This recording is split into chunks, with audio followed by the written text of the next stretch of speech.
c'est horrible. Voir l'agonie du chien, j'ai des photos, j'ai des vidéos, j'ai des... voilà, c'est ça que je peux pas supporter. Les chasseurs sont arrivés, bang, bang, bang, ont tiré comme des nuits de folie, à tirer des chiens bouclés, attachés aux pieds de leur gardien. Moi, je suis née au Maroc et puis j'ai quitté le Maroc en 1977 et je suis revenue en 2007. Ben, moi, j'aime le Maroc et les Marocains profondément et j'ai été aussi grandi avec des animaux. L'idée du refuge, ça n'a pas été tout de suite, c'est parce que j'avais chez moi sauvé des chiens, etc. Mais l'idée du refuge aussi important, puisqu'on a 750 chiens, c'est qu'on avait commencé à Agadir, grâce à la commune d'Agadir, un programme de stérilisation-vaccination tourné vers la population pour justement éradiquer la rage et lutter efficacement contre la surpopulation canine, qui est quand même une nuisance quand il y en a trop. Il y a 2,8 millions de chiens errants au Maroc. Et puis, bon, bah, ce programme malheureusement a été interrompu, donc on avait deux solutions, entre laisser nos chiens tués ou bien les ramener. Et j'ai demandé qu'on les ramène, donc on a un deuxième refuge avec 750 chiens. J'ai toujours trouvé dommage que cette gestion des chiens errants soit... On utilise une mauvaise nouvelle parce que depuis 40 ans, on massacre, on empoisonne, on abat. Je sais bien qu'il y a beaucoup de chiens errants, mais ce n'est pas la solution qui est efficace. Et malheureusement, elle ne fait qu'augmenter le problème, mais les gens ne sont pas conscients de ça. Et la seule méthode qui serait l'efficacité, c'est la stérilisation, mais ça demande un programme un petit peu long. Le ministère de l'Intérieur a un programme pour ça, mais il n'est pas encore mis en route. Voilà. J'avais espéré qu'il serait mis en route plus facilement, mais comme ça dure encore un peu, eh bien, je préférais rentrer les chiens qu'ils soient massacrés. Bon, quand j'ai quitté la Suisse, je savais bien que j'aurais des animaux, donc j'ai choisi de vivre à la campagne. Hein, et j'ai à peu près une centaine, j'ai 100 chiens, 180 chats, des vieux ânes, des mules, des chevaux handicapés. Il y a beaucoup de nourriture dans les poubelles au Maroc parce que les gens font la cuisine avec générosité, mais malheureusement, ils jettent aussi beaucoup dans les poubelles. Donc, il y a beaucoup d'animaux, mais il n'y a pas que des chiens. Il y a des chats, il y a des rats. Et ce que les gens n'arrivent pas à comprendre, c'est que c'est mieux de laisser un chien stérilisé, vacciné, qui est un agent sanitaire, si vous voulez, qui mange les poubelles, les bactéries, etc., qu'il y ait une profusion de rats. Par contre, pour réussir un programme de stérilisation, ce qu'on appelle le programme TNR, ça veut dire Trap, Neuter and Release, ça veut dire donc stériliser, vacciner et relâcher à leur place dans le quartier où le chien vient. Vous savez, dans les quartiers populaires, les chiens sont très bien accueillis et les gens m'ont toujours remercié à Agadir ils étaient fiers de leur chien bouclé, parce que le chien, si vous voulez, dans le quartier, il connaît tout le monde, il connaît l'enfant qui joue, il connaît la dame qui va au marché, il connaît le monsieur qui se lève à 5 h le matin pour aller à la mosquée, il fait partie du quartier. Et c'est mieux un chien comme ça un nouveau chien qui arrive, qui est stressé parce que c'est pas son territoire. Les gens sont stressés parce qu'ils connaissent pas le chien. C'est la seule solution efficace, mais elle est à moyen terme et à long terme encore mieux. Souvent on me contacte et c'est comme ça que ma maison a augmenté de chiens d'ailleurs au début. Et après j'ai pensé que bon, dis donc, alors. Donc j'ai pensé qu'il fallait créer une association pour pouvoir être efficace et répondre à plus de gens. Et après nous avons eu la convention avec la commune d'Agadir et c'est là la commune nous ramenait les chiens.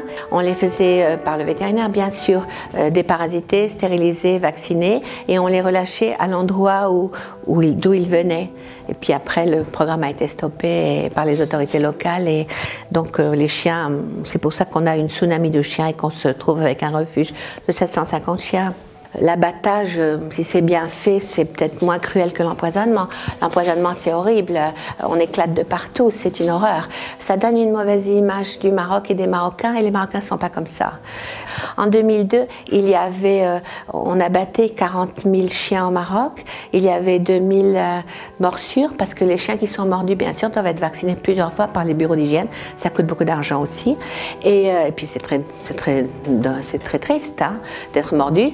Et il y avait toujours 25 à 30 cas de rage humaine, et ça c'est horrible qu'il y ait des gens dans les campagnes qui meurent de rage. Vous savez, quand les séquelles sont déclarées, on ne peut plus rien faire, c'est une mort horrible, c'est au-delà des mots. Donc je trouvais que cette gestion mauvaise des chiens, elle met en réalité en danger la population. Parce qu'actuellement on utilise beaucoup de moyens financiers aussi pour une solution qui est mauvaise et qui ne fait qu'augmenter, parce qu'il y a de plus en plus de chiens, il y a de plus en plus de morsures, donc il y a de plus en plus d'abattages. Là, on tourne en rond, on tourne en rond.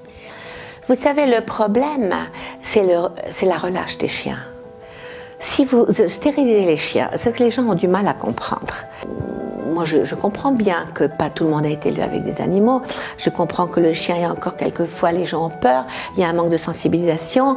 Je comprends bien que, surtout quand c'est un chien nouveau qui arrive, parce que vous ne savez pas très bien sa réaction. Le chien est stressé parce qu'il est passé par son territoire. Il ne connaît pas non plus votre réaction.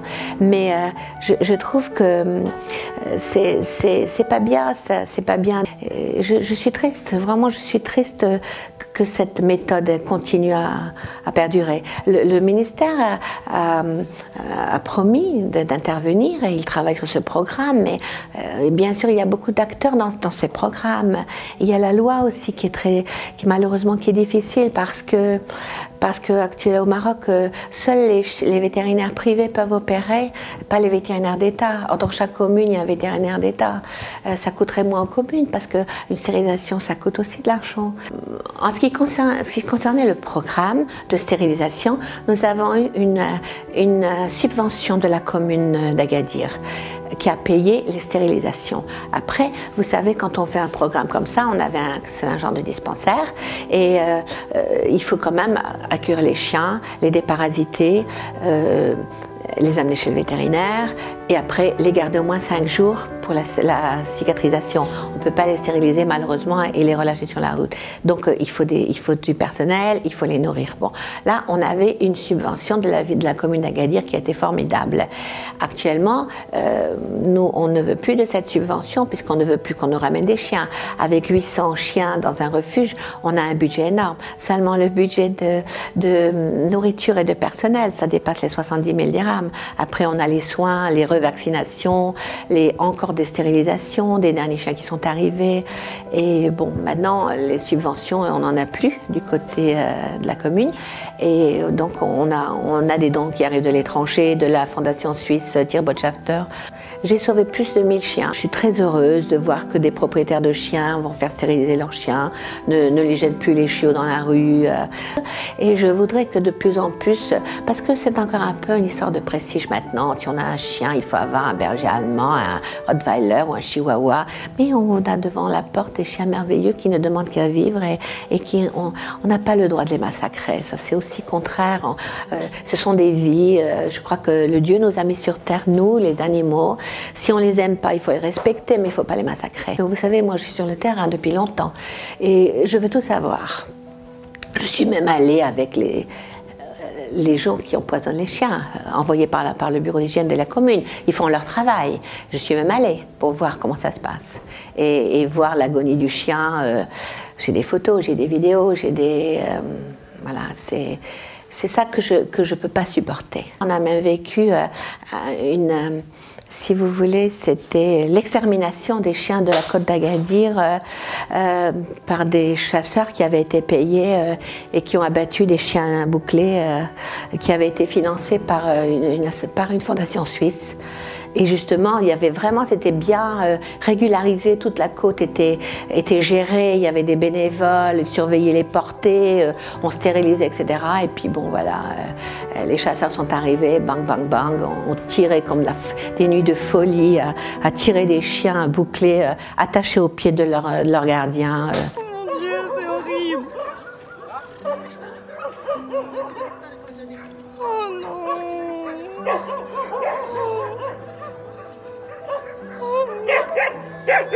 Et parce que, comme je le dis, on n'est pas des fous d'animaux, on n'a pas des casquettes de fous d'animaux.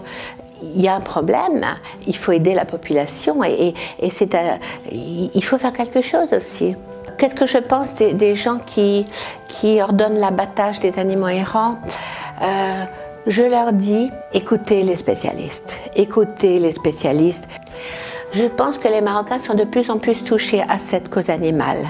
Je pense que, vous voyez par mon expérience, quand nous avons eu le programme de TNR à Agadir, moi je connais tous les chiens de la ville.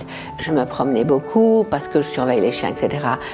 Dans beaucoup de quartiers, les gens étaient contents et ils remerciaient, oh madame, bien sûr, du savon empoisonné, merci madame. Ils étaient contents. Je pense qu'il y a de plus en plus de gens qui sont concernés.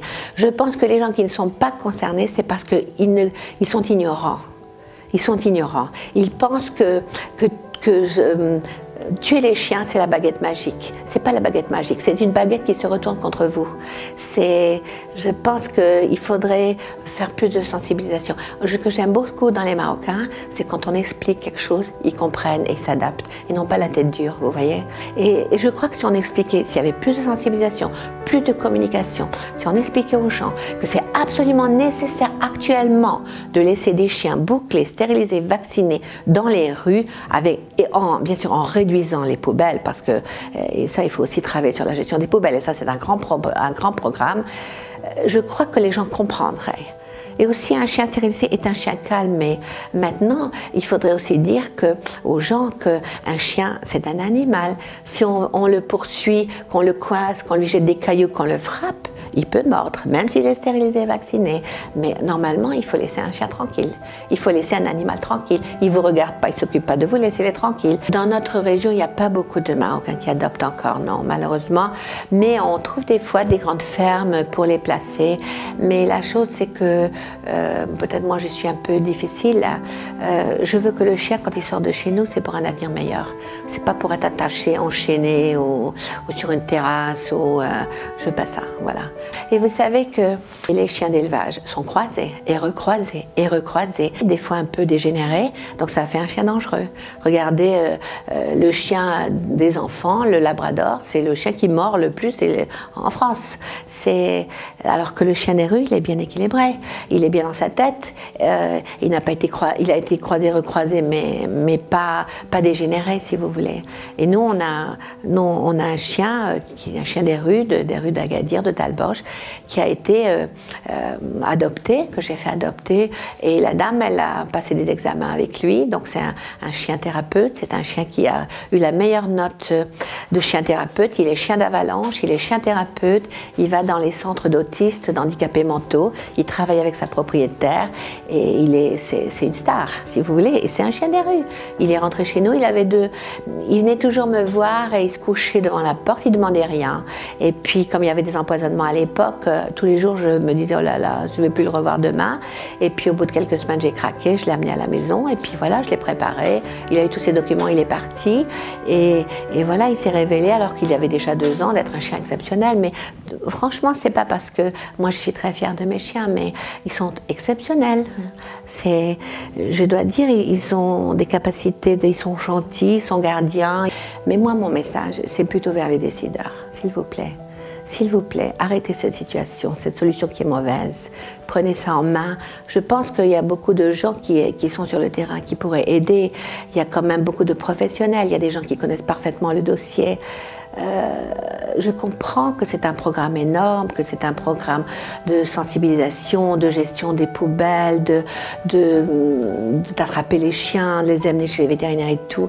Mais s'il vous plaît, arrêtez cette mauvaise gestion des chiens. Il y a beaucoup de gens qui aiment les chiens et on va se débrouiller.